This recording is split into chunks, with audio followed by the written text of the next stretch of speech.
શિલ્પાબેન કેમ છો? હા આવો ને કૃષ્ણાબેન, બહુ દિવસે આયા. હા, મહેમાન આવ્યા છે? હા તમારા બાબાને જોવા આવ્યા?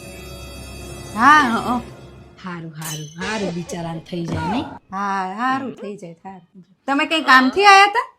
હા અલ્લા હા, વાતું પછી કરો. એમ કહેતી હતી શિલ્પાબેન, મારે થોડોક ભાખરીને જાડો લોટ જોતો હતો, એટલે ઓલાને કેદુની લાપસી ખાવીને આજ લોહી પી ગયો છે. મેં કીધું લાય બનાવી દઉં. તો એ પણ છે. પણ આમાં કેવું છે, જો મારે લોટે નહીં થઈ રહે અને મહેમાન બેઠા ને તમે લોટ લઈને જાઓ ને તો સારું ના લાગે. એટલે પાછા મહેમાન બેઠા એવું લાગે કે આજુબાજુ બધા ભિખારીઓ રહેતા હશે, નકર આપત તમને.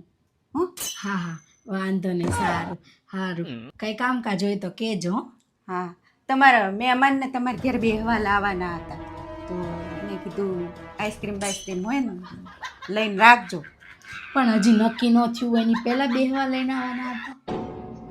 સારું વાંધો નક્કી નહીં. થાય પછી લાવજો ને તમ તાર. હાર વાંધો નહીં હાલ. એ હા, હું આયુષને મોકલીશ. આઈસ્ક્રીમ લાવવાનો હોય ને એને કેદુનો ખાવ દેજો થોડું. હાર. આવજો, જય શ્રી કૃષ્ણ. હા જય શ્રી કૃષ્ણ, આવજો.